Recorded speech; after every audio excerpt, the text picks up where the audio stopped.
speaker this morning, we're very glad and very privileged to have Dr. J. Quade. And I have to say that's J. Quade, not Jake Wade. Jake Wade is a basketball player.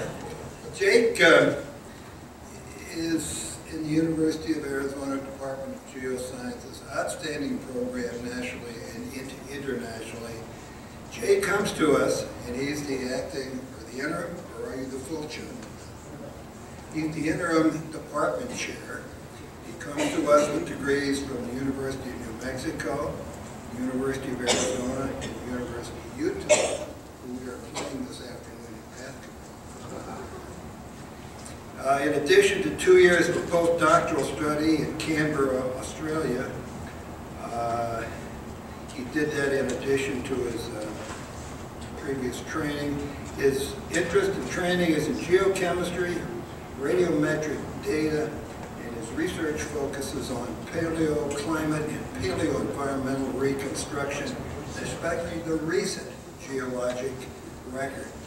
He has conducted his geochemical research on all continents except Antarctica, and includes recent geologic research in the Andes and Tibet, and on the paleoenvironmental context of early humans in East Africa, which is what he's going to be talking about this morning. So, in celebration of Darwin Day, I give you Dr. J. Quade.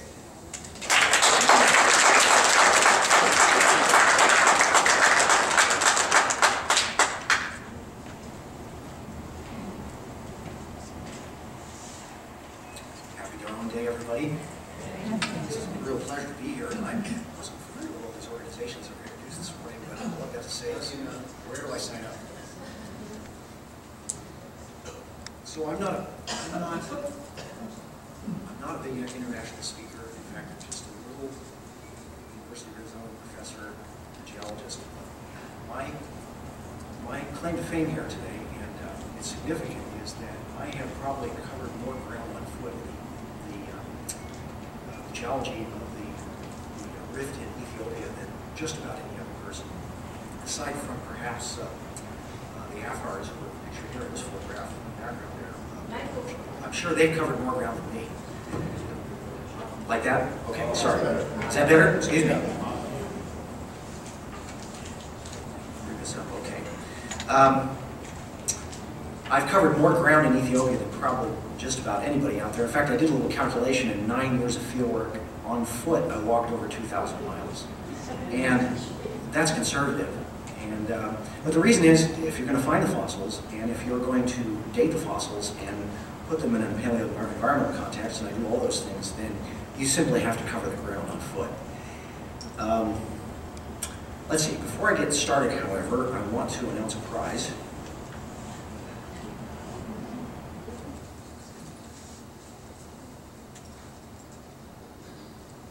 Hand this prize out. Well, I thought I was going to do it when my wife overruled it. I was going to hand out for the person who gives the most applause. I was going to give them the Evolving Darwin playset, which is really cool. You'd be happy to have it, but unfortunately nobody's going to get it because my wife really loves Darwin. She wants to keep this, but it says from fishman to genius in only 380 million years.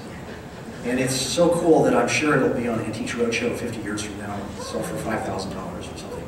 But anyway, if you love Darwin, go out and get one yourself. Evolving Darwin playset. I think it's great. Please give me a standing ovation at the end anyway, if you're not going to. Okay, so the emergence of early humans in Ethiopia, and the backdrop there. Actually, when I first landed up in Ethiopia, I thought, gosh, I've come a long ways just to end up in Arizona, because it looks a lot like Benson, actually, I think. With the San Pedro River in the background, only it isn't. I think the first clue actually is the locals they look a little bit different in Africa and in Benson. And the other one is that it's so hot there that it's actually, field conditions are very difficult. We'll talk about this as we go along, but it's only 10 degrees off the equator, and it's like working every day in a Tucson afternoon for 8 years. So I had to get really used to being dehydrated. To To start out, though, what I would like to tell you is just a quick story of a typical day in the life of a geologist out there. This involves discovery of a really interesting fossil, which has yet to be published, but I think will be soon. Hopefully, will be published. It's an interesting fossil, particularly the circumstances of the discovery. And this little story, before I get going with the main body of the talk, is that it starts with actually three. It's a good thing that I used to practice using 22s and shotguns when I was a little kid, because I get used to the sound of the ballistics of different types of bullets, and it turned out that this was very important this day, because the story starts out actually with 3 gunshots that went flying over my head. And I was with a student. I just separated from one of the AFRs with whom we were working, and he, I didn't know where he was, but these gunshots came overhead, and the student and I immediately hit the ground, thinking that we were being shot at by one of the other local hostile tribes in the area, or hostile groups, potentially hostile, the Somalis.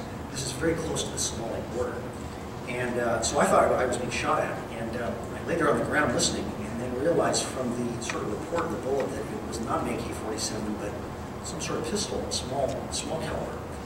And at that point I realized that I would probably survive the day, and that actually someone was not trying to kill me, but just signaling. And the AFR we were working with was carrying a pistol with him, and I reasoned that he was probably trying to signal us. Now, gunfire out in the AFR, in this part of Ethiopia, it either means somebody shooting at you or trying to signal you. In this case, it was signaling, and so I stood up and went toward the sound, told my student to stay behind. Off in the distance, I saw this guy walking toward me. It was the AFR that we were working with, and I'll show you a photograph of him here in a second. And he came up to me. He had been wearing a turban, and he set that turban on the ground. He had something in it, and I couldn't tell at first what he had, but that's exactly what he laid on the ground. If you take a closer look at this image here, particularly those 2 fossils toward the top, let's get a closer look at that. And I apologize if the image is a little fuzzed out. I stared at it, and I realized that what I was looking at was the maxilla, this part right here, fossil human. So, unfortunately, I don't have a pointer. Let me just walk over to this to explain it. And I'll speak out. So, this is the maxilla. It's the front part right here is teeth along down that part. So, I thought, that's pretty basic. I mean, human fossil remains are rare as hen's teeth out there. And then I hadn't really been looking at the AFR who brought this. His name was Ahmed, and when I looked up, he had a big smile on his face because he was holding the rest of the skull. He's kind of a joker, this guy. He was hiding this behind his back. And so you can see that the maxilla that was in the scarf actually fit the forefoot face right here. What an amazing specimen. I just about have a heart attack when I saw it. Great. You hear me? Yeah. All right, great. So this way I can move around. Because as a geologist, I'm used to moving, as I said before. So we estimate this fossil is about 400,000 years old, but we don't know for certain right now. We'll have to stay tuned for publication of this. But you can see that it's clearly human in form, but look at that interesting big brow ridge right there. It turns out it's female, probably in the 20s. And I'll give you a couple different additional shots of the Galway's female. That's what it looks like. And it's rare, actually, for these fossils to come out so complete. Usually they're highly fragmentary, but this one is recognizably really human. And that's when we got back to camp that night. There I am on the right, my colleague Scott Simpson from Case Western Reserve University is on the left, and you can see his reaction. And we're fitting the skull pieces behind. But this isn't just a source of fascination for Western scientists. You can see all the AFRs in the background, we'll be telling you more about, and equally exciting for them.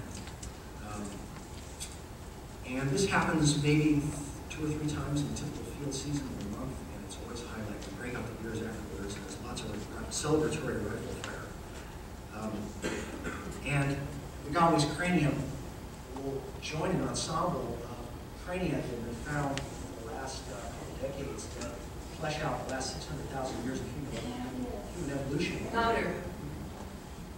Sorry, is that better there? Yes. I really apologize, excuse me. Is that better? Okay. This will flesh out the last 500,000 years of human evolution with the discovery of the Gowie's cranium. Let's recall that the earliest fully modern humans, as represented by the Herto cranium, emerged 150 to 200,000 years ago. So our Gowie's cranium is a little older than that and fills the gap between Herto and some really nasty-looking sort of middle Pleistocene hominids, as represented by the Bodo cranium here. At least it scares me to look at that guy. In any event, stay tuned. Watch for the Gowie's cranium. It's a very exciting discovery. And so there's a typical day. One of the days that we spent out, this was in 2009 when this discovery was made. Unfortunately, I have to say, usually gunfire in this area means somebody found a hominid. They're not shooting at you, although you never know. Okay, so our setting then is, how's my sound? Is it good? All right. Sorry about that. Okay, so our setting is Ethiopia, and here's the Awash River. And there's many famous early human fossil sites along the Awash River. Most famous is the Hadar area, where the fossil Lucy was found. Gona is the project area I come from, and then more recently where the Ardipithecus or Ardi remains were found. That's in the Middle Awash project area. So it's just a whole alignment of important paleoanthropologic fossil sites along the Awash River. And it's no coincidence that it's along the river, because that's the thing that attracted the hominids to this very dry environment anyway. And so the larger physical setting then is we're over the Ethiopian Rift, and of course this is often termed the cradle of mankind, or the cradle of human evolution, the Ethiopian and East African Rift. Boy, that's a serious misconception. It's the cradle of where we've discovered fossils. The geologic record is very biased in terms of how things are preserved. I think fossils tend to be preserved in places where they're not being eroded, where sediments accumulating down in valleys. And in most of Africa, it's not accumulating a lot of sediment, hence the fossil record's not well preserved there. But when you rift, and this is the East African Rift, and the Ethiopian Rift, when you rift, open the continent, as in the case of East Africa, you accumulate sediments into those basins, and those are ideal sort of archives for early human fossils. So we don't really know where, we know human evolution, the epicenter of it is in Africa, but we don't know exactly where. What we do know is that the record's best preserved in East Africa. So be careful of that idea that this is the cradle of mankind. Africa certainly is, but Ethiopia is probably just a part of the picture. There's fossil discoveries occurring yearly out in this area. Not just when I was out there between 1999 and 2009, but as I said, they're frequent recent events. And the reason is because this region is very difficult to get to. It's one of the last parts of Africa that Westerners penetrated. In fact, the guy who actually got into this area for the first time his name was Wilfred Thesiger. He was a British explorer. Actually, he was the second one in. The first one was an Italian named Nesbitt, but it was all in the late 20s and early 30s. So this was the last part of Africa to open up. It's a difficult area to move around in, physically, as we'll see, and you also have to deal with the local groups, the Afars and the Somalis, because after all, it's their territory. And so it was only in the 1970s that the first geologists got into the area. And it is geologists, over and over again. It's the guys out walking around. That's what we do for a job. Found these important early fossils. And it was in the 1970s that the fossil beds that eventually built up Lucy were discovered in the 60s and 70s. And I believe it was in connection with oil exploration. Well, don't quote me on that one. But in any event, a lot of you have probably heard of this famous fossil, and Lucy's just a prime example. There's many examples out there of Australopithecus afarensis, and this is where she comes from, the Hadar Formation, which is right next to the Gona area, just up north. And let's see what else about it. I think the thing that's striking about Lucy, you'll notice, is that if we compare her stature here compared to a modern person, is that she She stood about that tall, didn't she? And yet, in her overall form, 3 million years ago, she looks strikingly human in her features. What defines us as humans and separates us from the great apes? There's a range of features, but I think the ones I want to focus on today, two things that really distinguish us as humans, and Lucy's a good place to start to think about this, is that, so two features. One, she's a biped. Apes are quadrupeds, right? So she's standing on 2 feet. That's one feature. The other thing that, amongst a constellation of things, but another really key thing that distinguishes us from apes is our large brains. Cranial capacity 2 to 3 times that of a typical chimpanzee. What's interesting about Lucy, and the reason I want to start with her, is that she shows one of these distinguishing traits, but not the other. She's a biped, but she's also a small brain. And so by 3 million years ago, what we see in this Australopithecus afarensis is a hominid that has already developed bipedalism, one of the key features that distinguishes us from the great apes, but she hasn't developed large brains. And so that raises the natural question, when did bipedalism develop? And judging from the example of Lucy, it must have happened before Lucy, right? And when did large brains develop? And that must have happened after Lucy, because she has the brain case basically of a chimpanzee. So that must have happened in the last 3 million years. And so those are the two aspects of the record from the Rhone area that I want to talk about today. I want to focus on when did bipedalism develop? Obviously before Lucy, and then when did our brains enlarge? Begin to enlarge, and that's obviously post-Lucy. So we're going to go back in the record before 3 million, in the first part of the talk, and then to look at brain enlargement, to look at bipedalism, then forward the record, younger than 3 million, to look at brain enlargement. Okay, let's do a few introductions here to the GONA Paleoenviromental Project Group. Gang 3 ran the project when I was there, led by Dr. Celeste Sama, an archaeologist, Scott Simpson, who's an anatomist, a human anatomist over on the left, and then there I am, the chief geologist for the project on the right. Joined by actually several students, but pictured here, Naomi Levin, a colleague over in the department, now retired, Bob Butler, who's doing some of the dating using paleomagnetic record out there, and I'll talk more about that in a little bit. And then, most of all, I don't want to forget or neglect the many Afars who are part of the project. And the Afars, that's a local tribe, also known as the Danakil people, but I'll refer to them as Afars here, and they're the native inhabitants of the area, and they're the people you have to deal with in order to do the fossil collecting. And they actually find most of the fossils and bring them to us, too. That's another thing to keep in mind. They're very sharp-eyed and very capable of moving across the landscape. It's their native habitat. And they end up, the ones that we hired and work directly for us, under our close control, they actually find most of the fossils, as pictured actually in this slide right here.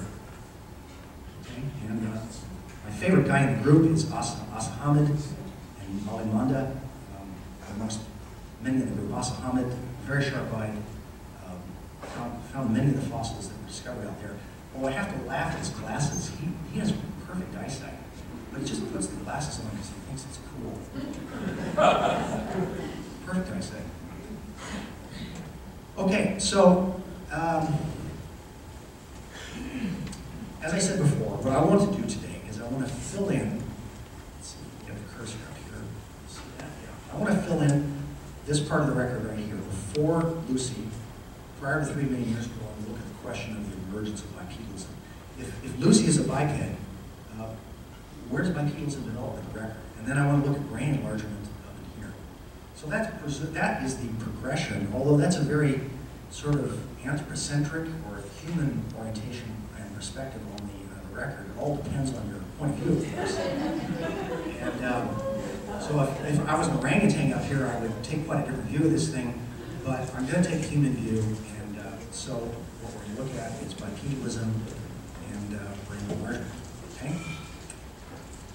Okay, first, the spectacular thing, besides all the great geology out there, are the amazing fossils that are and not just human fossils. And mind you, human fossils are rare things. When on a typical day out there, we'll find many more remains of things like elephants and hippos and fossil pigs than real humans. In fact, we used to joke about it that we'd have to find 200 hippo skeletons before we could find a human. And that just reminds a human fossil. And that just reminds, it's a reminder to everybody that I think if you set up a camera on an outcrop out there and then just ran it for 2 million years, sort of time lapse and saw everything go by, you'd see all this African wildlife going by, and then ever so occasionally, maybe once or twice a year, you'd see a hominid person going by. They're small players and small fry on this landscape. It was dominated by other animals, and human dominance of the planet is only really a very recent development. And so we find lots of elephant remains, it's pictured right here. Probably a fossil snake up on the right here. Remains of a warthog, and then look at that, just a fantastically preserved fossil egg, not even crushed. Just too much. Preservation is wonderful out there, and that's why this is such an important archive for humans. Okay, so let's turn to the period before Lucy, that is in the 4 million year range, to a geological formation that is earlier than the Antarctic formation and contains these fossils, early human fossils that antedate Lucy. We spent a lot of time out there. We found over 50 partial remains of Ardipithecines in these deposits, and I'll show you an example of just one discovery in which, this is just to give you a sense for what these things look like on the ground. This is a location where we found a partial skeleton of an Ardipithecine, that is Ardi. This is that iconic sort of fossil that antedates Lucy. And we actually found it in paludal mudstone. That's a fancy geologic word for clay sediment that was deposited in a pond or in a kind of well. And it was in that pond, on the margin of it, that we actually discovered this partial skeleton of Ardipithecine. And one can easily envision that he came up to this pond edge, and for whatever reason he died.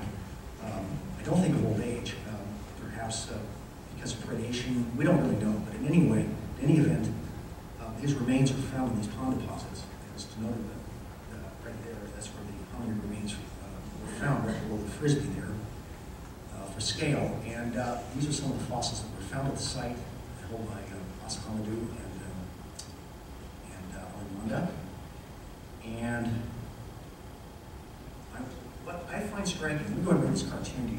Brethren and sisters, I've never noted the slightest resemblance between man and monkey, have you? And I love this cartoon because for me in working in these deposits, I'm always struck, I mean, I actually have a chance, we all just do out there, a chance to pick these things out of the hand. And what I'm always struck by is how similar they look. Maybe not in all the anatomical elements, but many of the things that we find out there, it gives you a really creepy feeling. Like there really is a connection, a really strong sense that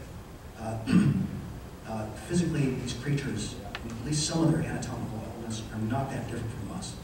For example, holding up a finger bone from an Ardipithecine against my own finger, I just think the dimensions are very similar. In other ways, however, Ardipithecines are quite different anatomically. One's really striking difference, and I'm sure my dentist is glad that I don't resemble Ardipithecines in this way. I showed him in the dentist's office with a rack of teeth like this, but this is the complete dentition of an Ardipithecus ramidus. And what you'll notice in this photograph is the huge canine, which is typical of Ardipithecines, and it's very chimp-like in its appearance. And also the sort of projecting snout on this thing. So this part right here, right? So here's the large canine, and then the projecting snout. This prognathous, prognathing snout, which is typical of, as you know, of more typical of apes than modern humans. So right off the bat, you look at Ardipithecine when it's coming out of the ground, these Ardipithecines, and you realize that in terms of their skull anatomy, they look very chimp-like, small brain like Lucy. This is not surprising because Lucy has a small brain case and more ape-like in its dimensions as do Ardipithecines. So that anatomically is not so familiar when it comes out of the ground.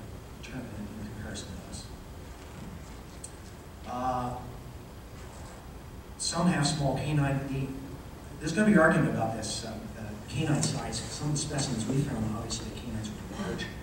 But in the remains that were recently described from the middle Awash, you've heard about the big announcement, the Arctic remains that came out a couple of years ago.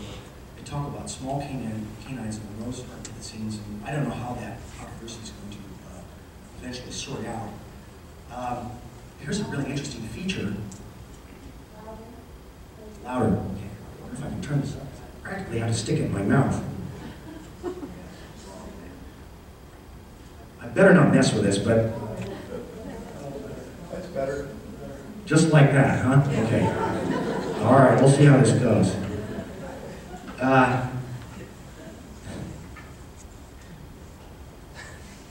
Maybe I'll try this one. We'll try both here. Okay, so where are we? Long arms, yes. I'll show you a reconstruction of Ardipithecines here in a second, but very, very long arms. But no indications in the anatomy of the arms for habitual suspension.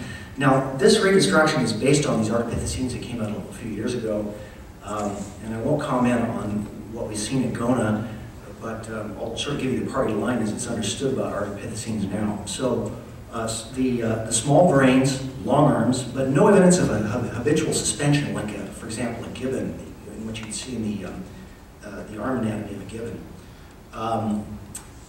What else? This is a big problem. A crushed pelvis. In fact, this specimen from the Middle Awash is so crushed we used to jokingly call it Squishopithecus, because once this hominid fell into the mud, he was apparently crushed either by just compaction, or more likely an elephant stepped on him, and it's just all broken up. And unfortunately, the pelvis, which would give us, would provide a lot of really important information about locomotion, is not well preserved in this specimen. However, parts that are well preserved, look at the elongated fingers on this Ardipithecine, but no evidence of knuckle walking.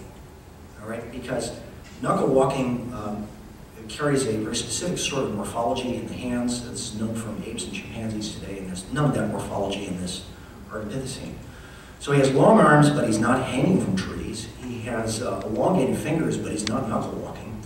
What's most interesting, I find, is the shape of the foot. Now look at this. And this gets back to this question of bipedalism. Is Artie a biped or not? Okay, first of all, look at the overall form of the foot. The big toe is like this compared to the foot. And what does that remind you of? It's very chimp and ape-like, isn't it? And that morphology is preserved in Ardipithecines. On the other hand, this is what's really interesting, is the bone density is very high in the foot bones, indicating bipedalism, indicating that, and it's very unchimp-like and ungorilla-like. The high bone density indicates that the Ardipithecines were focusing all their weight most of the time on those 2 feet, and not distributing it across 4 feet. So really, in the end, we have this amalgam of features in the Ardipithecines. Some features very ape-like and some very human-like. Let's review the ape-like features.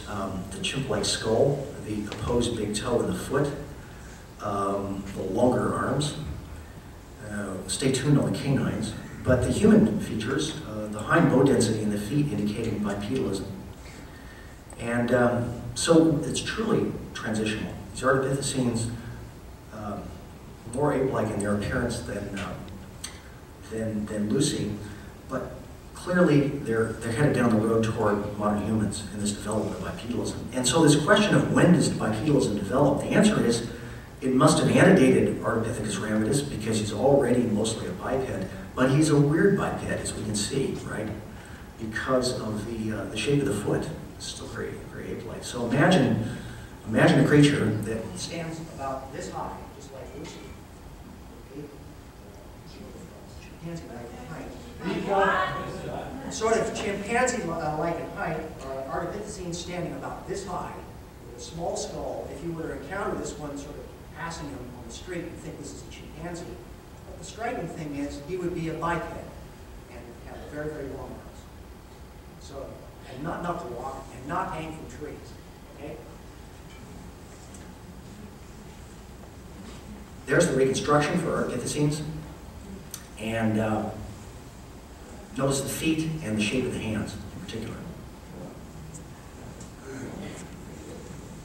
Fascinating, huh? Just blows me away.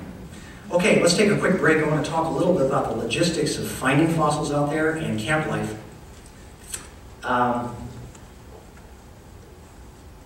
So there's no hotels out in this country, let me put it that way. It's a pretty rough 2-day ride from the capital to get out in this area. You cross a sort of Serengeti-type landscape and finally arrive out in the middle of the study area. It stands at about 1,000 feet, 700 feet elevation, so it's, and as I said, it's 10 degrees north, so it's a very hot place. There is no such thing as a winter out there. We have to carry all our food for a month, and we mostly eat fresh vegetables, and you see they're laid up in the tent underneath the shade there on the left, and that's a month's worth of food for everybody. Sleep in tents, and we got around in Land Rovers, but occasionally also on camels for carrying gear, which is what the local Afars do. They're nomads. They're not agriculturalists. They, let's see what else can be said about them. No electricity, although I'm told recently they've discovered cell phones in a big way. Well, that wasn't the case out there when I was there then, which I think is really, really great for them. Some of the dangers of field work out there. On the left is a pit viper. I think it's a gabbro pit viper, and those are pretty deadly. In fact, I think they're the source of most fatal snake bites in Africa, and there's a lot of them out there. And every time the Afars would see one, they would immediately kill it because they're afraid of it too, and they would kill it with rocks. Just stand around it and pummel it until somebody hit it in the head, and then they'd close in for the kill and cut its head off. Lots of scorpions on the right, which made me think twice because that's my foot. And I don't wear field boots, I wear sandals, and so you just really have to watch where you stop. 2,000 miles in sandals.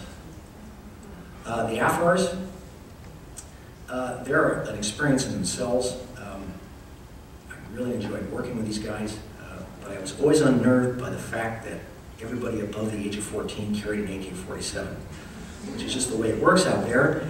And let's see, the first thing you learn the first thing you do when you encounter an Afar, particularly one you don't know, is you look at the position of safety on their gun.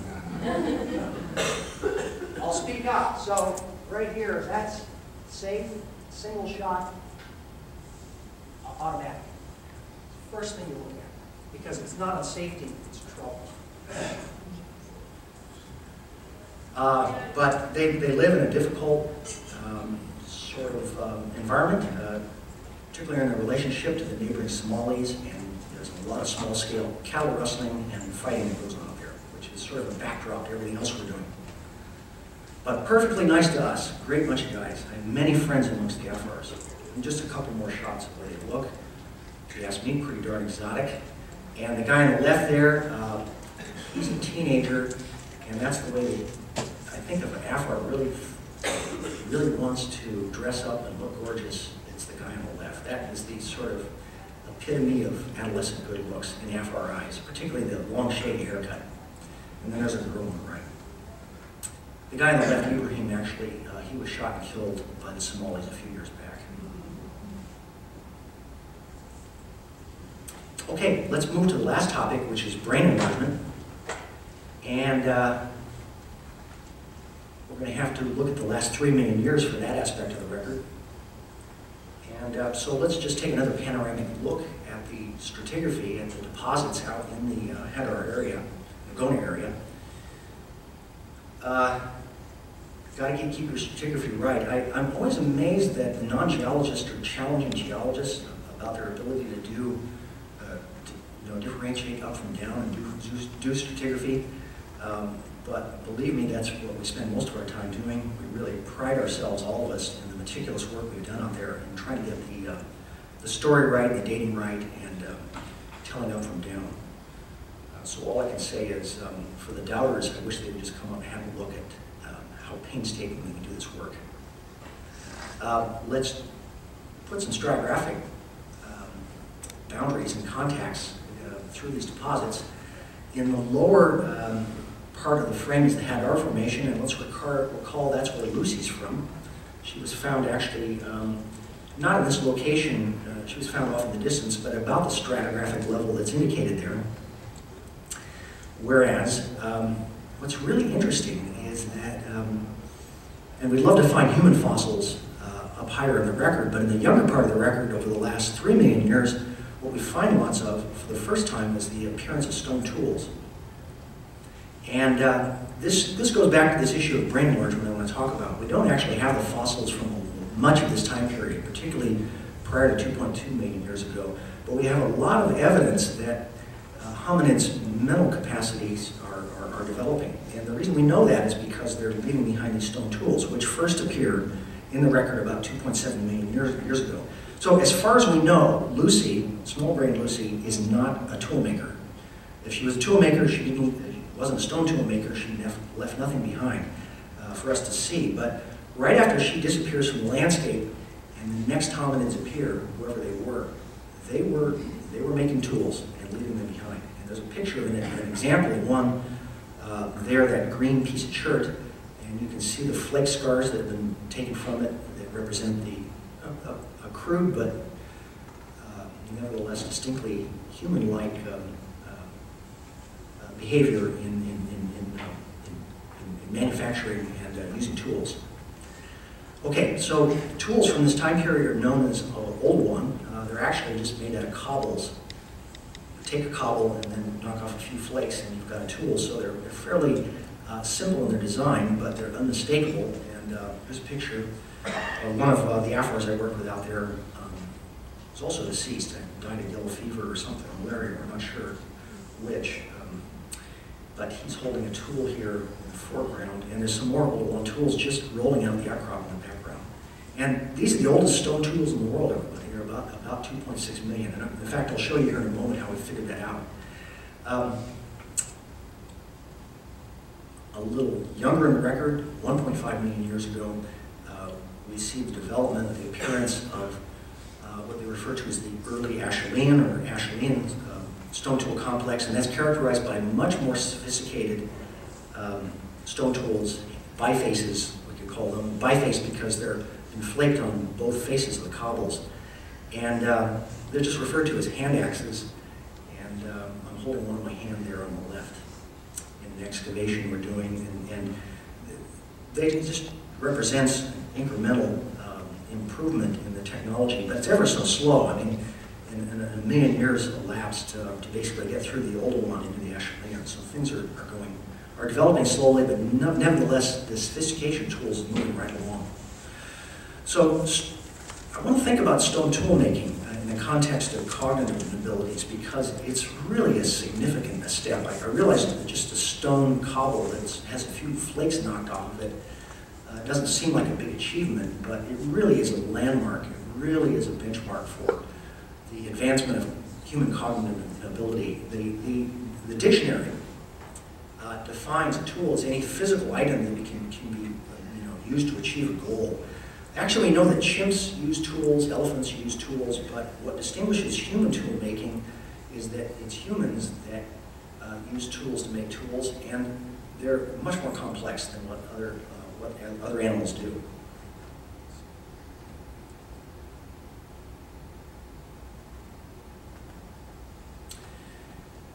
Okay, so what I'm going to try to do here, I might need some help, is I wanted to run a clip from a film, and actually you've all seen it, it's 2001, but I couldn't resist. I've never done this in a talk, and I may still fail today, but I just love this clip because it's Hollywood's version of Man Discovers Tool Making, and it's actually really cool. And when I first saw it, when this film came out, I was so inspired by it, but I just want to run it, if I can here. We'll give it a try.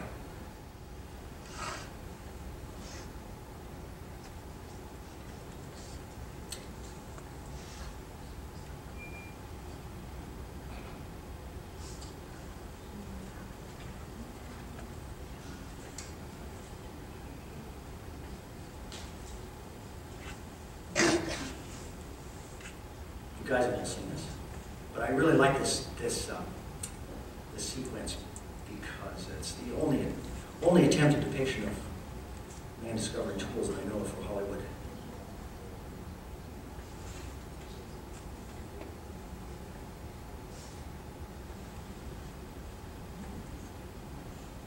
also provides an explanation. Unfortunately, no sound.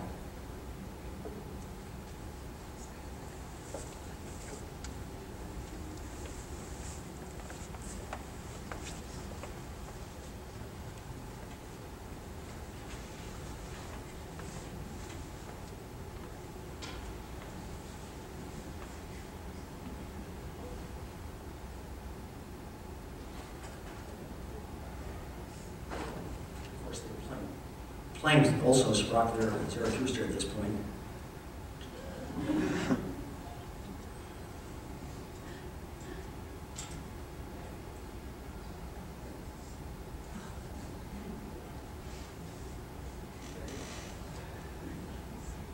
Isn't this great?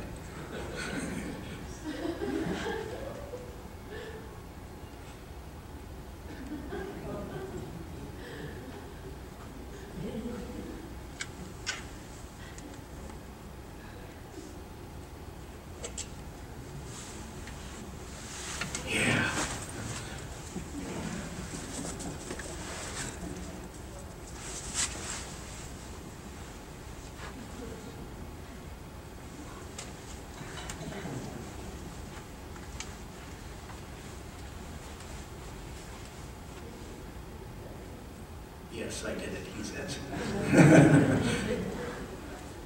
So you guys remember the story. The way it works is that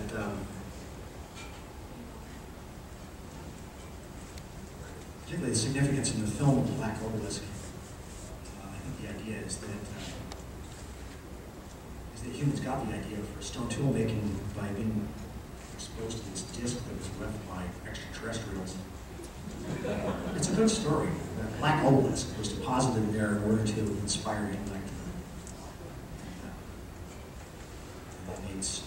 They discovered tools at that point, you can see the hominid, and then there's a great scene in the film, which I won't run that clip, in which they take the bone and he throws it up into the air and it turns into a Pan Am interstellar transporter. And I think that's great. That just sums it up. And what I like about it is it stresses the idea that these stone tools and going to the moon are one and the same thing. It's just sophistication. And that the appearance of these stone tools in the record at Gona 2.6 million years ago is a huge intellectual breakthrough. Cognitively, it sort of completes the picture in terms of our humanness. And from there on out, it's just increasing, it's just amplification on that thing. But that our humanness, our distinct humanness, has emerged at that point. And so this is a really important event, isn't it? And I realized, in terms of trying to date as early as tool making, understood that from the get-go and put a tremendous amount of effort into trying to establish the antiquity of the oldest stone tool sites out there. So here comes 4 or 5 slides of a sort of technical nature that will tell you about how we actually date things, and then we'll wrap up the talk. The place, this has been published, where the oldest stone tools were actually found by an archaeologist and I one afternoon. I was parked out in some outcrops off in the distance and looked across into this valley and saw that white layer that stretches across the top of the slide. And that's what caught my eye. Because I knew that those white layers, as opposed to the brown layers, the white layers are actual volcanic glass. They're ash from volcanic eruptions. And as I'll show you here in a second, they are the things that we often use for dating of the rocks out here for radiometric dating. And so I went straight for that and walked across the valley to look at this white layer. And as we're walking up this hill, the one we see in the foreground, the archaeologist I was with, it was Mike Rogers, looked down at the ground and he said, "My God, there's old choppers and tools that are coming out of the outcrop from below this white unit, which we'll call a volcanic tuff." And I knew that this area was geologically old, but I didn't know exactly how old, and that's what we'll establish here in a second. But first of all, I want to show you, there's the excavation of OGS-7 on the hillside. That's the canvas we put up in order to protect the excavation. And so let's go onto the canvas to show you what we found, and I would like to say,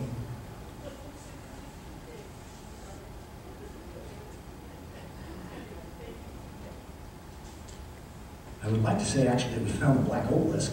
But unfortunately we didn't, because that would have been pretty cool. So I can't give you an explanation for why stone tools start out when they do, but so in seriousness, what we actually did find on the canvas then were the oldest stone artifacts, as we'll show you here in a second, and they came out 2.58 million years. That's what they look like in the exposure, and I realize it's not all that impressive, but things look that way in the excavation. But in any event, we found about 1,000 artifacts in about a square meter area that these early humans left behind. And as I said, about 2.6 million years ago. So how do we know that that's the age of these artifacts? How do we come up with that 2.58? Because that's the published date that when you watch a National Geographic special or Discovery special, you'll hear this date thrown around, and this is how we did it. It was just a couple of us working on this.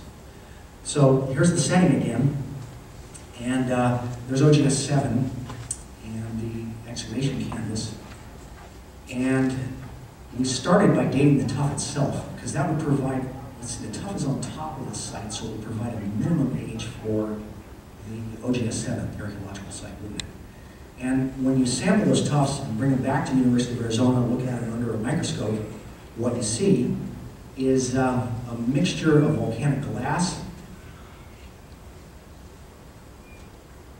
So these long ropey things here, that's the volcanic glass.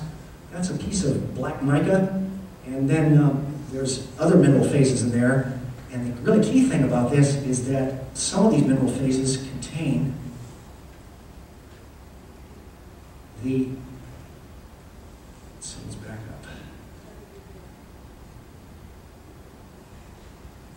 up. Some of these mineral phases contain sanidine. Now, sanidine, there's the chemical formula written there up on the left. And don't be intimidated, everybody. I realize it's a string of letters, but you guys all remember your high school chemistry, right?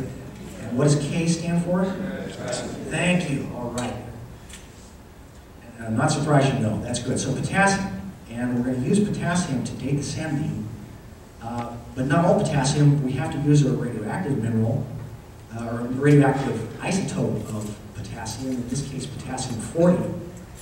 And we take advantage of the fact that potassium-40 decays to argon-40, and does so on a very predictable sort of half-life of just over 1 billion years. And we can then date them, moving back up. If we can assume, so here's, how does radiometric dating work? We have a radioactive isotope that decays from an unstable parent, whether it's potassium or uranium or carbon-14, take your pick, and it decays to a stable daughter, which in this case is argon-40. And it does so at a well-established half-life. As long as we know the half-life, and we can assume, this is a big assumption, that the system remained closed. In other words, as potassium-40 decayed to argon-40, there was no loss or gain of those isotopes except by radioactive decay. In other words, closed system, no, you can't, it's a closed cage, nobody's allowed to get out. And the only transformation that occurs is transformation of potassium to argon on this half-life. If we can make that assumption, and sanidine, it turns out it's a very good mineral for that. It's almost the perfect sort of geochemical cage. Typically, well-preserved sanidine holds in the parent daughter.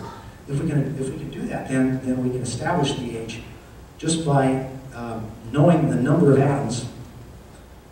We can measure those today. So here's time 0 here, time increasing in that direction, and here's the number of atoms. And at time 0, the blue line here is argon, which is the daughter, and we don't have any argon because at time 0 there is no argon present, but gradually the argon builds up as the potassium-40 decays. So hence the mirror image of these two. That's what happens to the parent, that happens to the daughter. But the key point is that the age, which we read off this part of the graph, is a unique function of the number of atoms, as long as we satisfy that closed system assumption. And so let's see, that's 2 billion years.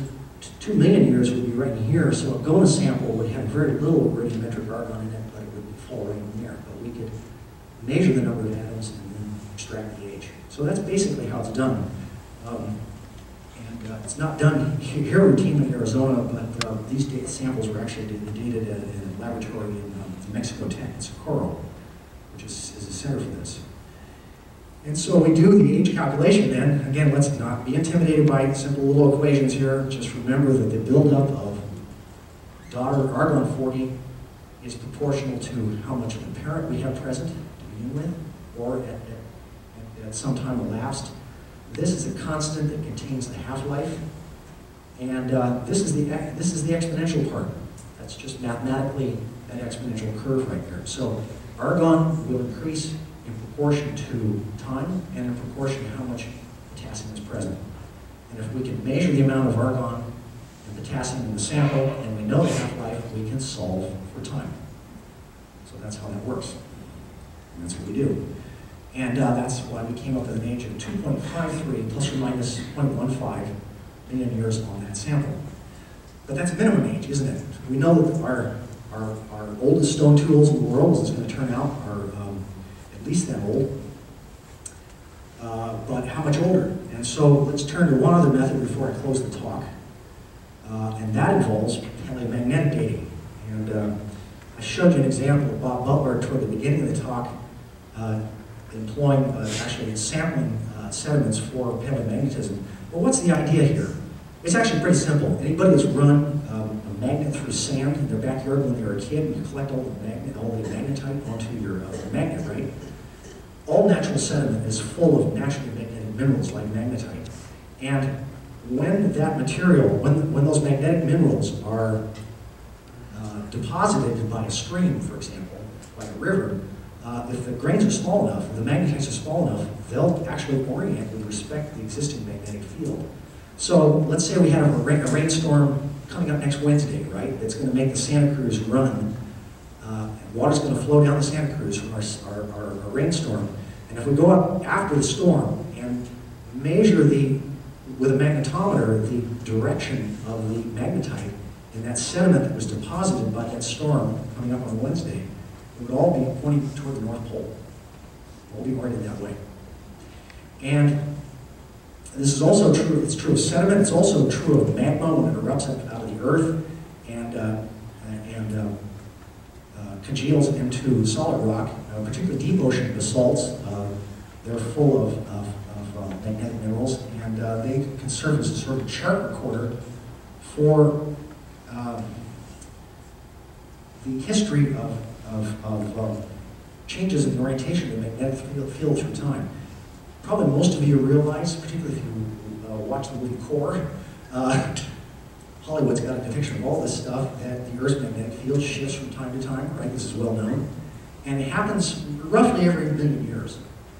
And it goes, in other words, what it does is it literally, the polarity of the magnetic field shifts from north to south. So in the last 700 million years, all magnetic grains are pointing toward the North Pole, but all magnetic grains prior to that time, back to about 2.6 million years ago, they pointed the other direction, pointing toward the South Pole. And nobody knows why.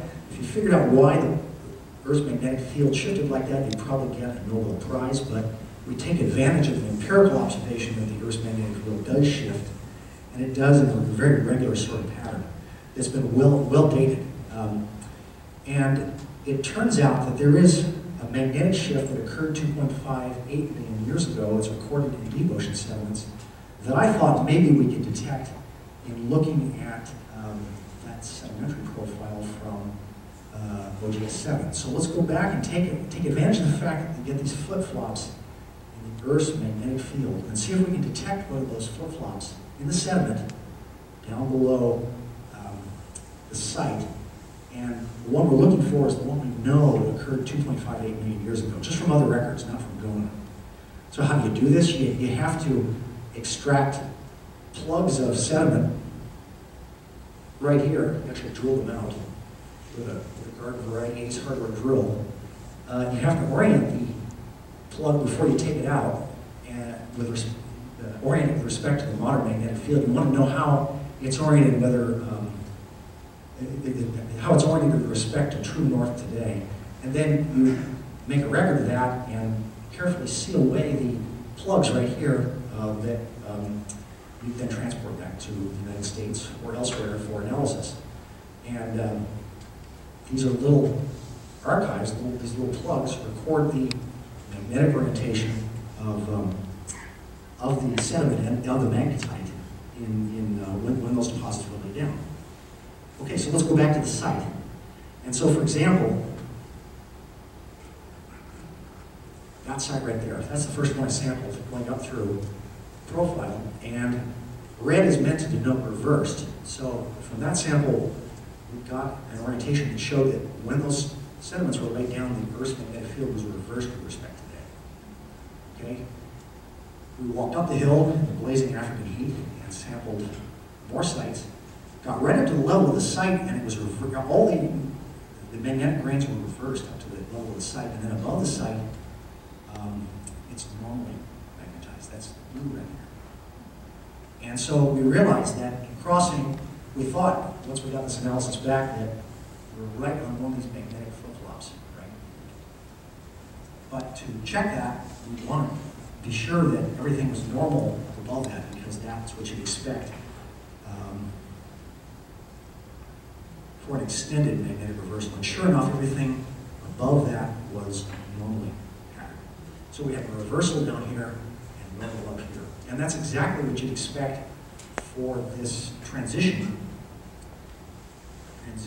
between the Gauss chron, which is reversed, and the Matayama chron, which is normal, and we know that event to be 2.58 million years. So the dating of these remains, then, it's a combination of this world's oldest archaeological site, it's a combination of a minimum age based on radiometric dating, but then really nailing it down, and just by pure coincidence, finding that the archaeological site itself was within 10 centimeters of this magnetic shift, which is very interesting. I suppose people with more imagination could make more out of that, but for me, it's it's a nice example of the power of using two different techniques to really nail down the age. So this is it. This is the oldest stone tools in the world. This is the, as I said, this is the dating a very, very significant sort of intellectual development or breakthrough for early humans. Okay, let me just sum up then. When you wake up tomorrow, I want you to replay through your head, before you have coffee, what Dr. Quade was trying to say in his talk today. There's two simple things I want you to take away.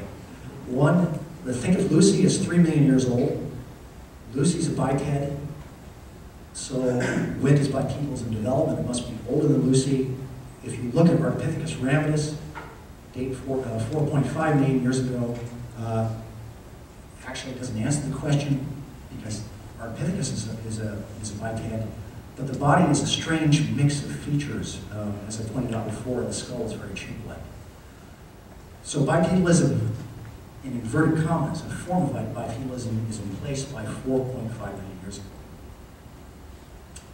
After Lucy, after 3 million years ago, this big cognitive leap represented by stone tool making, it dates to 2.58 million years. It's based on these two dating techniques that I just talked about. And then last of all, the Gowie's cranium dates to 200,000 years ago. I talked about this in the beginning. Where does the Gowie's cranium fit? I guess we'll find out as soon as this is published in the paper. And that's all I really had to say, except again to wish everybody happy Earth Day.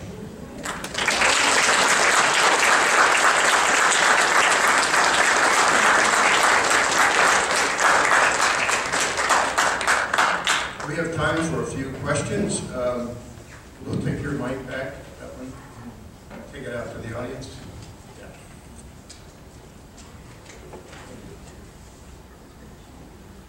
You get back to your mic.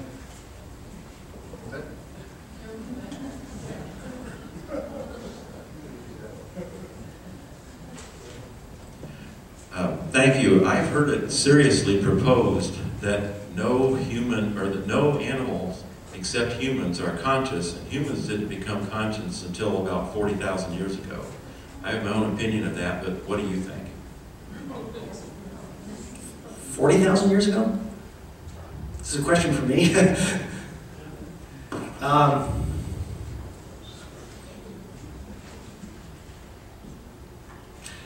Depends on how you define consciousness, I suppose. 40,000 years ago, I think what people were referring to there is the emergence of fully modern humans in Europe about 40,000 years ago. But no, again, it goes back to, I think, how you define consciousness. Let me put it back to you. How would you define that? Maybe we'll work with that.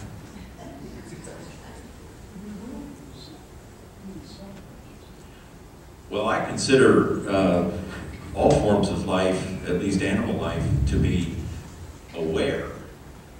And I believe that consciousness is something that has evolved. I think, you know, that they're conscious much as we are, but they have limitations. Mm-hmm. I mean, chimpanzees are as conscious as Homo sapiens, but they don't have a lot of the awareness or understanding that we do. And, you know, you could take reptiles. They're conscious, they seem to be. So it's a matter of degree. Yeah, I'd agree. It's certainly consciousness, human consciousness, you know, emerged by gradations. And I think the reason people talk about the 40,000-year-old date is because that's some of the oldest human burials, though not the very oldest. So an awareness, consciousness of death, maybe is what that refers to. Honestly, I don't know. Here we can see that these early humans, 2.6 million years ago, were intelligent enough to make tools. They were capable of complex premeditation. So certainly some level of intellectual ability. Did they have the capacity for language? Were they aware of death? Any of those things? I'm not sure about that. And we'll never know, will we? Am I loud enough? I'm really sorry about that. Yeah. Okay, another question. It's a very interesting talk, but I wonder if you could comment on or speculate on how muscular these animals were, and just on the kind of environment they might have lived in terms of other animals and fauna. Yeah, good question. Okay, first of all, to musculature. That's more of a question for my colleague Scott Simpson, who's a human anatomist. Let me tell you this one thing, though, is that some of these stone tools that we picked up, those hominids had a hell of an arm on them. Let me put it that way. I don't think I could do, particularly these Acheulean things that are 1.5 million years, tremendous upper body strength to do something like that. I have no question in my mind, and this has been said about chimps, that they're much stronger than humans, aren't they? And that's probably the case all the way back through the record, but I can only comment on, I know by 1.5 million years ago, I would not want to get in a wrestling match with these guys. I'm absolutely certain about that. Very, very strong. Your second question, I can really speak to that one. We've worked very hard on establishing the paleoenvironmental context of these early humans. And what's so is actually the present is a key to the past. It's kind of unexciting. I think all of these hominids lived in a kind of Serengeti type environment, or a mix of woodland and grassland, although grassland, it got more Serengeti-like in appearance the younger you got in the record, particularly after 2.7 million years. But I think if we were to go back in a time machine, it wouldn't look hugely different from today, frankly. You spoke of magnetism having changed to 2.6 million years ago. Right. I don't know whether that was gradual or quick or what, but my question is, what do climatologists, how do they relate to that? Has there been any significant understanding about how magnetism shifts affects climate change? Yeah. Well, that's a great question. And whether there's any consideration of magnetism in the present predictions about future climate change? That's a good question. First of all, I can answer or attempt. There's some knowledge of how fast these things occur, and they're not all that fast. In other words, the shift in polarity, it's thought to occur not on the scale of a human lifetime, but probably on the scale of thousands of years. In places where you have very rapid sedimentation rates, you can actually see the magnetic field when you do the measurements, the reconstructed magnetic field. You can see it flip over up through a section where the sediments are laid down very fast. And it's thought to, take thousands to tens of thousands of years for the flip to occur. What they also detect during that period is a marked weakening in the magnetic field, which is very interesting because our magnetic field shields us from all kinds of potentially pernicious, health-threatening cosmic rays. And it actually blocks and shields us from that. So those would be periods where there'd be heightened influx of cosmic rays. And you'd think that that would be damaging to life and wildlife, but people have looked at this, thought about this a lot, and haven't detected any effects, which is very interesting. In other words, no major extinctions occur during these boundaries, during these magnetic events. No evidence of big die-offs, which I find quite curious. In terms of climate change, again, I don't think nothing's been detected. And yet, it hangs in the back of my mind that these effects must be, they must be out there, and we just haven't worked it carefully. That's a really hot and interesting research topic. You started somewhere there, is it okay? With the small brain of Lucy. Yes. And it continued later on with small brain, and suddenly, I don't know when, I would assume that the growth of the brain was gradual. Mm-hmm. Yes.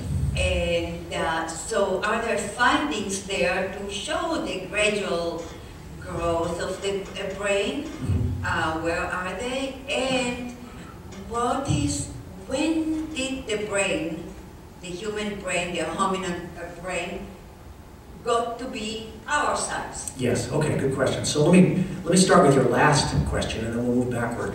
Fully modern humans, in terms of a cranial capacity, identical to today, that emerges in Africa between 150 and 200,000 years ago. So after the Gawi's cranium, the thing I started out with, and it apparently happened in Africa, and then people radiated out from there to settle various parts of the old world, arriving in Europe, it's generally thought, around 50,000 years ago.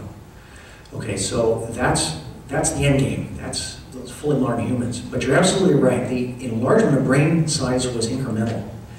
And incremental between the time of Lucy, who has a small brain, and this 200,000-year-old fully modern human. And that, for example, the Gawi's cranium is one step in that evolution, because her brain size is intermediate.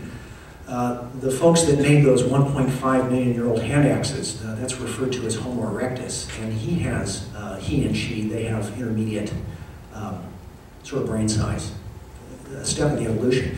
The problem is that when you look at the period right after Lucy, say 2.7 to about 2 million years ago, the fossil remains are very, very thin. And that's why I resorted to the stone tool evidence. I think what it's telling us is brain size, things are getting more sophisticated, and brain size is enlarging at that point, as evidenced by the presence of the tools, but we actually don't have the hominids. I mean, this is a really hot thing. If they could find a hominid that goes with those stone tools, that would be big, big news, but it just hasn't been found yet. So that's a good question, and I think the answer is yes, it's incremental, and the fully modern humans developed about 200,000 years ago.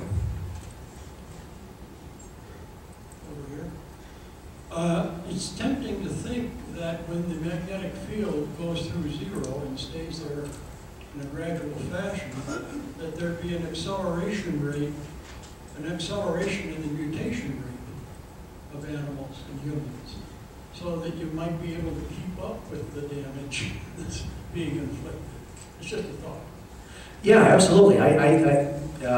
This has been recognized, and that appeals to my intuition too. You'd think something major, this would have big biological impacts, and yet, as I said, they just haven't seen it in the record. We just haven't looked hard enough. Hello, that was a very interesting talk.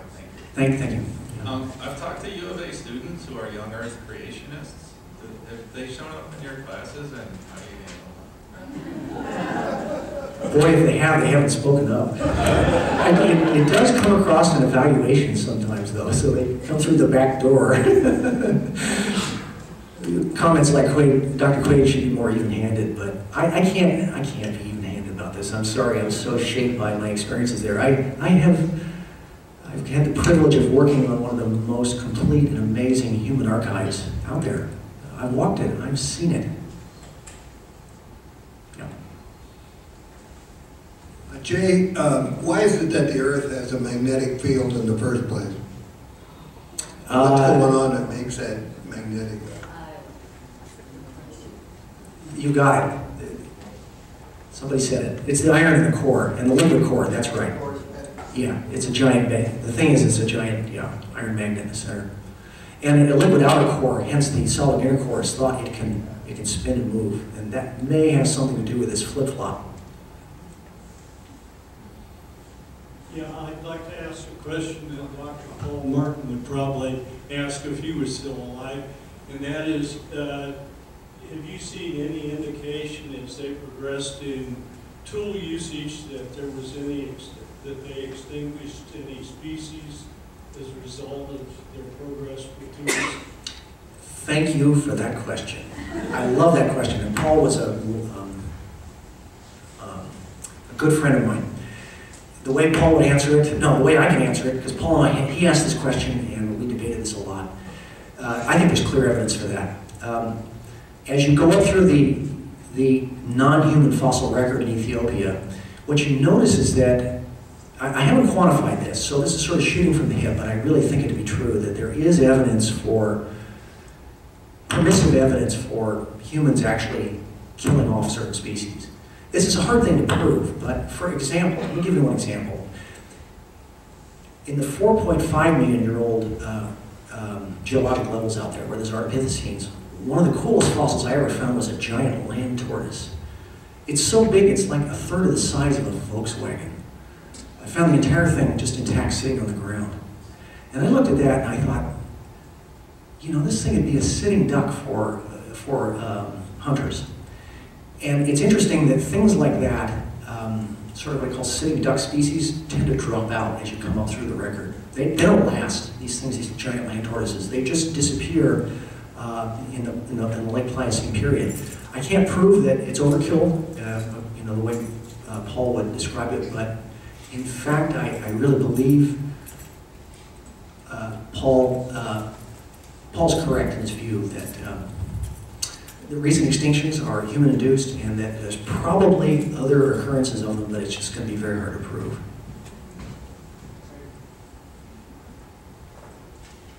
What's the earliest evidence that humans began to be storytellers, be able to make sentences or speak of imaginative gods and things? That's even harder than the consciousness one. Human consciousness one. Well, you know, again, it goes back to when does the capacity, for example, for speech develop? And I think that's thought to occur maybe in primitive form amongst the Neanderthals. But I don't know what the current thinking is on that. You know, it's just looking at the form of the skull and some of the pattern in the interior.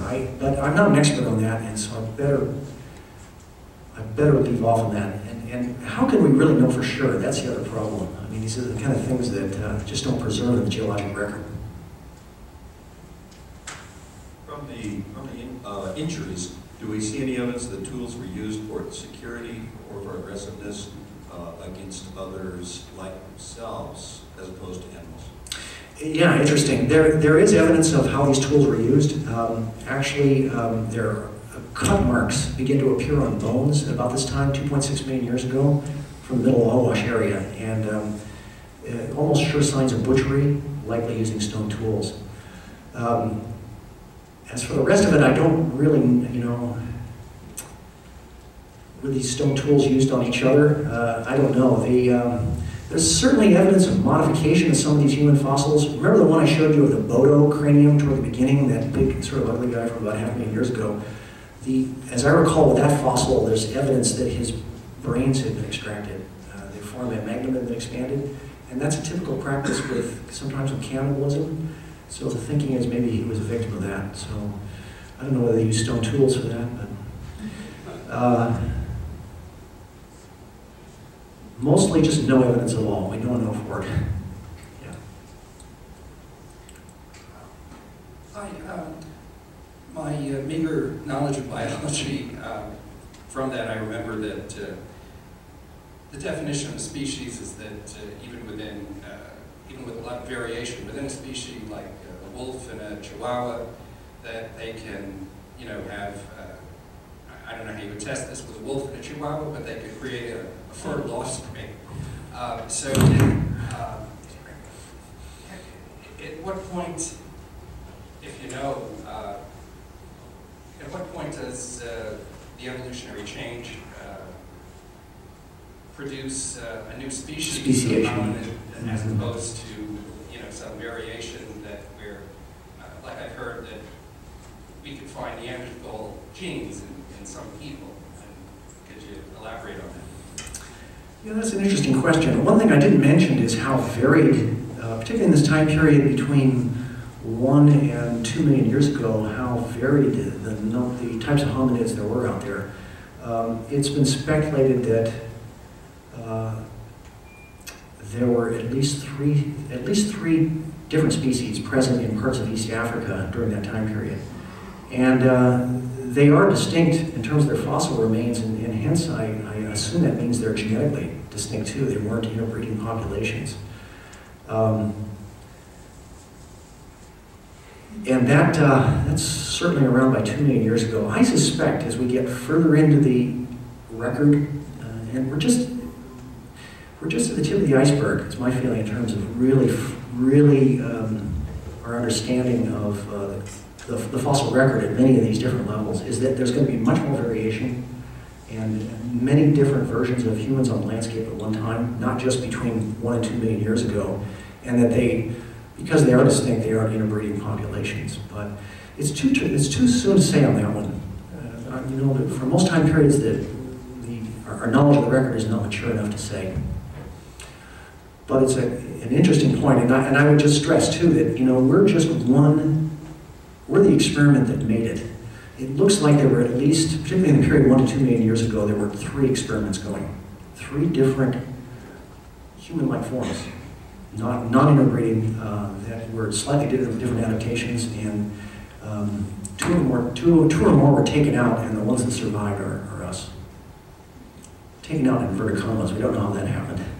Maybe that goes back to Ford's point. Between 1 and 2 million years ago,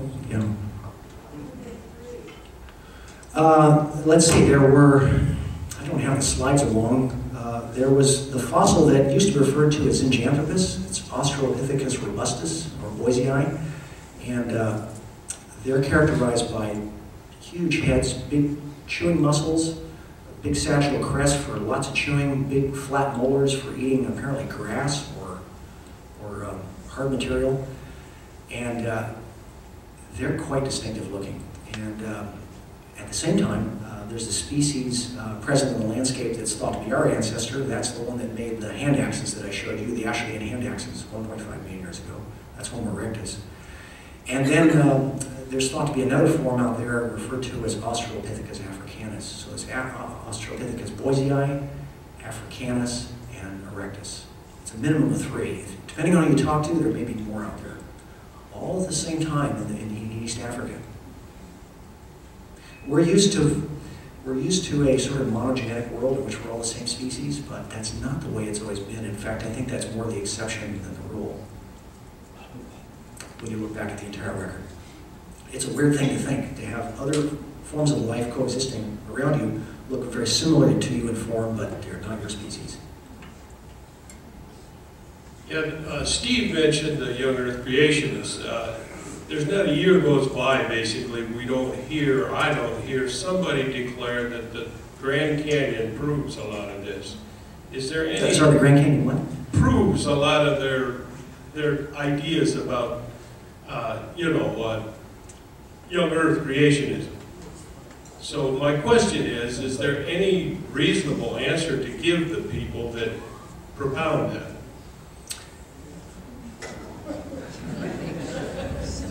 I have to admit, I'm in a different orbit, scientifically. I've heard some discussion about that, but honestly, I've not looked at why they think that's the case. It's so far out there, and the truth is much more interesting about why the Grand Canyon developed. And it's not like debated, but creationism doesn't get on my radar screen. Hi, I don't believe you mentioned fire, and I just was wondering whether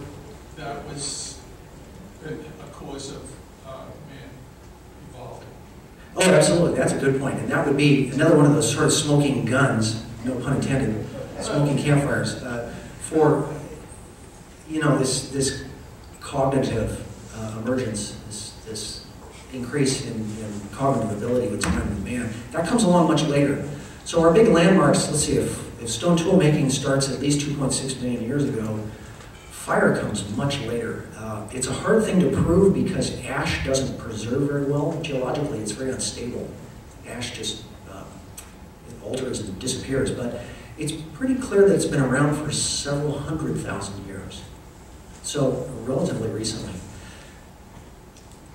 Quite possibly much further back in the record, it's hard to imagine. So early humans, Homo erectus is in Europe, southern Europe, and parts of Asia, probably as far back as 1 million years ago, and it's hard to believe he didn't do it without clothes and fire. I can't imagine living in southern France or in Britain without fire, quite frankly.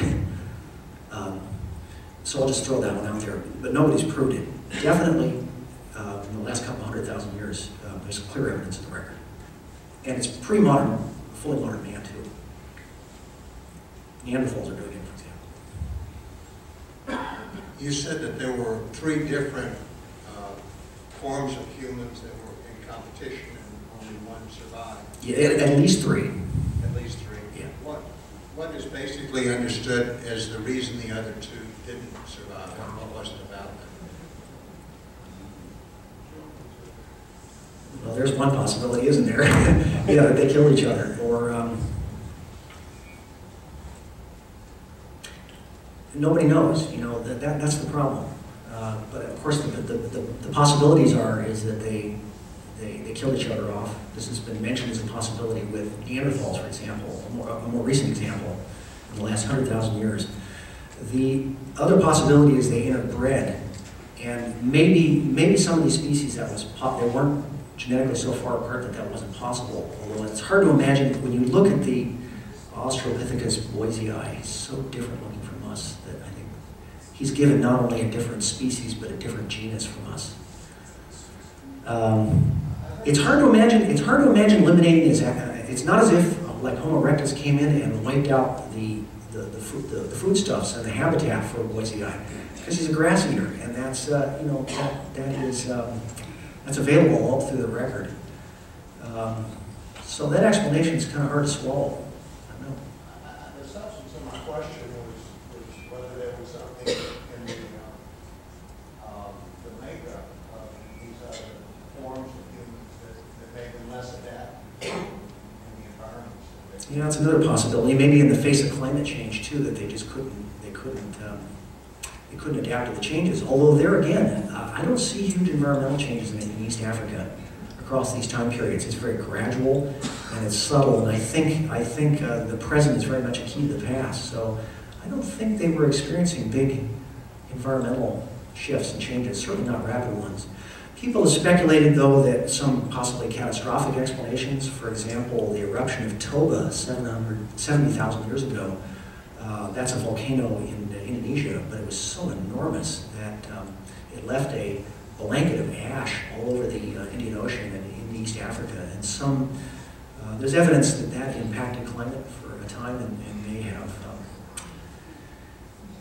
may have created some selective pressure. So I wouldn't throw that idea completely out the window, but I'll tell you, nobody's proven it, that climate change has necessarily had evolutionary impacts. Certainly speculated upon, but yet to be demonstrated. Interesting you mentioned Indonesia. Interesting you mentioned Indonesia. My question was, how would you fit Java Man into this, just as a comparison? Sure.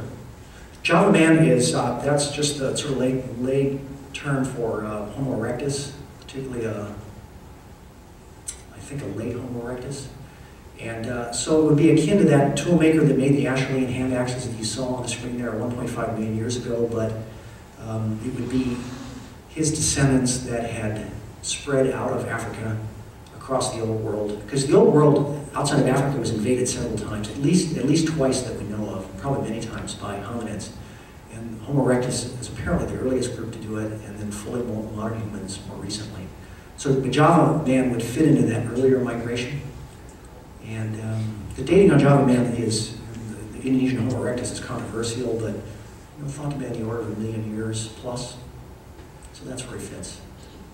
Be one of these tool makers, actually. Recently, they've come across a mutation in the sweat glands that increased the number of sweat glands that humans have. Would this have an impact, do you think, in terms of climate adaptation? Yeah, that's an interesting point. Sweat glands are not preserved in the geologic record, unfortunately, but there are some interesting developments that occur when you look at Homo erectus. The best example of Homo erectus is this Narikatomo boy. And it's dated, I believe, about, don't quote me on this, but I think it's around 1.6 million, so it's an early Homo erectus, but very long-limbed, rather like modern Africans, and really fits the bill for what we associate with a classic adaptation with warm climates and a sort of high surface to volume ratio that allows you to lose lots of heat efficiently, as opposed to people in more northerly latitudes where the premium is on retaining heat. And that sort of body form, that endomorphic long body form, appears early with Homo erectus. So many people think that's what that represents, and that may go along with the sweat gland idea, although that part's not going to be preserved. But form does gradually follow environment in Africa. There is some support for that concept. How long back did the DNA go? We've read a lot recently about the linkage, and are you able to get DNA to what year? Thank you. Can't say I'm really up to date on this. I think they've gotten back certainly 100,000, maybe several 100,000 years, depending on the circumstances. But DNA just doesn't, you have to be extraordinarily lucky, in special circumstances, for it to be preserved. So majorly, perhaps that record will be pushed back further in the record, but right now it only goes it's pretty shallow. It's only the last 100,000 years plus, maybe. I don't think the prognosis is very good for where I've worked because it's just too hot, and there's too much oxidation, and it's just corrosive to DNA. So I'd be surprised if we'll ever get anything out of the stuff we worked on. DNA won't make it. I want to go back to the growth of the brain, which for me is this is what makes us humans and whatever we are. If it happened in the past, and well, according to you, for the last 200,000 of years, we are stuck on the same size. Yeah. Is there anything to block us from growing farther, which is the stuff of science fictions, you know, and fantasy movies and things like this, the things that I don't watch, but it's pretty exciting. Yeah. It's exciting. Maybe we're just the beginning of the way. Well, that's a very thought-provoking question. It comes down to, does natural selection still, that's how things change, right? They just don't change. It's by natural selection. What can we do? And we've arrested a lot of the natural selection process. For example, selection for good eyesight. You know, we took care of that one, didn't we? That's no longer a pressure. And other sort of selective pressures have gone out the window. Some would argue that why bother with biological evolution when sociological evolution is moving through so quickly? In the same human form, we've gone from hunter-gatherers, a very simple form of life, to landing on the moon. And it's all with the same brain case. Right. You know, same brain size. But we can grow a little, even so that's what I'm saying is that we have the growth there, just within the current design. There's lots more possibilities. Even among us, there are differences, you know. Yeah. So, how can we take the maximum that we have now? And some people have more developed brains than others. Yeah. And somehow take it from there. And I think what this is a touchy topic, isn't it? This is eugenics, and, you know, manipulation of human genes. Yeah, I should ask the theorists. They said that. It's exciting. You must. We know, and theoretically, I think it's absolutely possible. Everything else has been amenable to manipulation and alteration. Your corn, pigs, why not humans as well? The question is ethically, do we want to go there? Probably not, right? I think we should settle for sociological evolution. You said that there's no evidence that climate change so far has had any real impact on evolutionary development. At the risk of... Can I revise that a little bit? I would say it's hotly debated, and I would say in the longer term, yeah, there is evidence for it. Very coarse grain changes, but things like toba eruptions and like that, I think that's what I was referring to, these abrupt short-term changes. It's highly debatable in my view. My question is whether, at the risk of going a little far afield and also striking maybe a more pessimistic note than Mika did, does this evidence and research impact the current, concern about global warming, global climate change, and the irony that, our own contribution to global climate change may, in fact, threaten our survival as a species?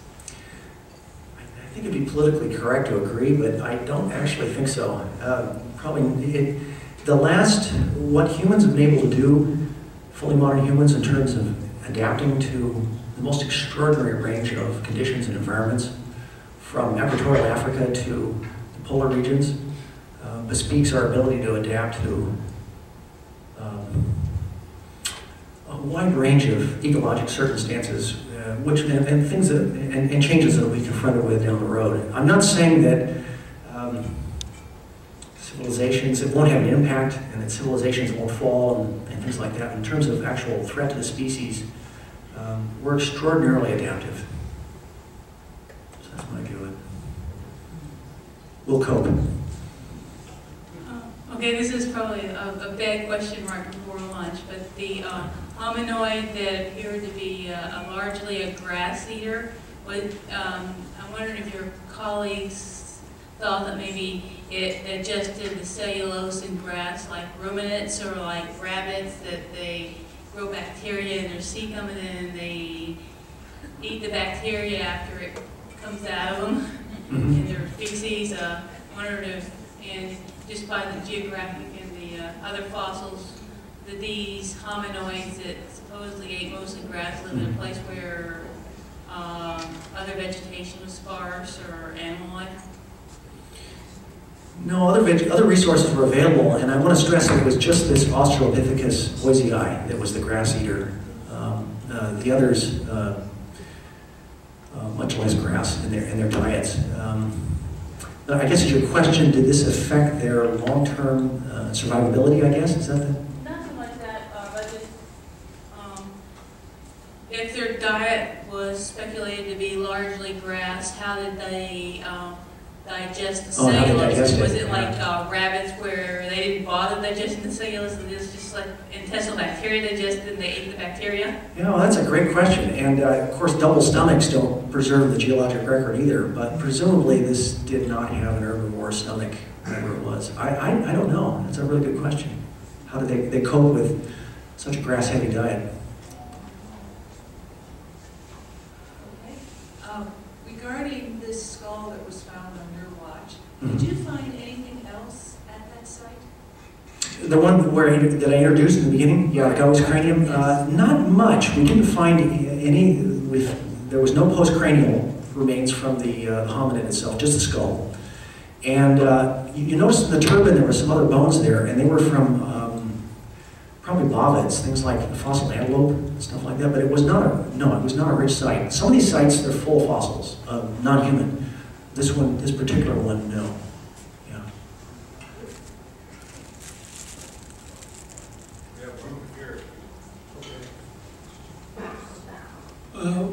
A big difference between sociological evolution and biological evolution is that the former is Lamarckian in that you can acquire, you can pass along acquired characteristics. One guy discovers calculus, and the next thing you know, generations all over the world can do calculus, which is quite different than the biological evolution. I haven't seen this emphasized very much. Yeah. But I wanted to mention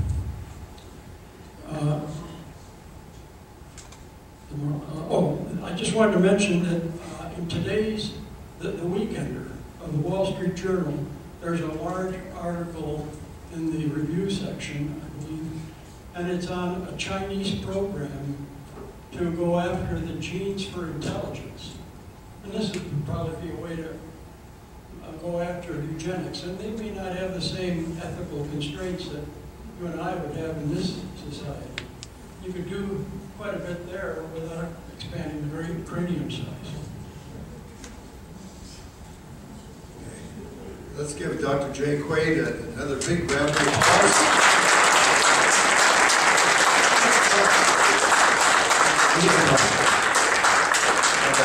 Everybody stick around. We have another program coming up at 1 o'clock, as you probably know. Lunch is available down here in the cafeteria. Good prices, good food, so hang around. We've got more coming, okay? Thanks for coming.